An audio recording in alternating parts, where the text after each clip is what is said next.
Virtually তেওঁলোকে প্ৰেজেন্সটো লৈছে, কিবা কিবি কুৱেশ্যন সুধিছে, তেওঁলোকৰ কিবা সেইখিনিয়ে হৈছে। আৰু বাকী নেক্সট চাৰ্জ হিয়াৰিং হ'ব 3 জানুৱাৰীত, সেইটো কৈছে। সিমানেই আছে। অভিযুক্তটো চব থাকিব লাগিব। এতিয়া তেওঁলোকে কেনেকুৱাকৈ ফিজিকেলি দিয়ে নে ভাৰ্চুৱেলি দিয়ে আমি সেইটো এতিয়া গম পোৱা নাই, সেইটো সময়তহে জনাব। আৰু বাকী অভিযুক্ত কেইগৰাকীয়ে চৰকাৰী অধিবক্তা লাভ কৰিছে আৰু অমৃত প্ৰভা নিজাববীয়াকো অধিবক্তা নিয়োগ কৰা হৈছে। হয় হয়, তেওঁ নিজাববীয়াকৈ গেব্ৰিয়েল চাহু তেওঁ নিজাববীয়াকৈ লৈছে, বাকীকেইজনক প্ৰভাইড কৰিছে। এতিয়া দেখা যাওক।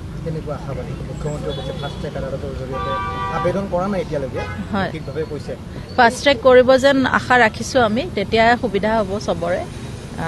আৰু এতিয়াও মানে 3 জানুৱাৰীতে ডেট দিছে ন, গতিকে আমি এইটো 3 জানুৱাৰীত গতিকে খৰতকীয়াকৈ হৈছে।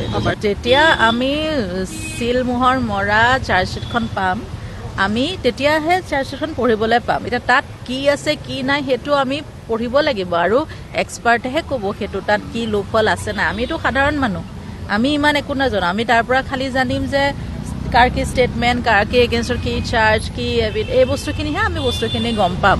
এতিয়া বাকী ট্ৰায়েলত আমি অন দ্য প্ৰচেছ আমি গম পাম যে কথাখিনি কি হৈ গৈ আছে, কি হ'বগৈ। আৰু আমি সদায় কৈ আছোঁ যে এবাৰ আস্থা ৰাখিলোঁ মানে আমি ৰাখিলোঁ। গতিকে আমাৰ ন্যায়ালয়ৰ ওপৰতো আস্থা আছে, চৰকাৰৰ গভৰ্ণমেণ্টৰ ওপৰতো আস্থা আছে, আৰু আমি ভাবিছোঁ আমাৰ আস্থাটোৰ মান ৰাখিব, সিমানে কথা। জাষ্টিছটো হ'ব, সেইটোৱে। হয় হয়, দেখিছোঁ।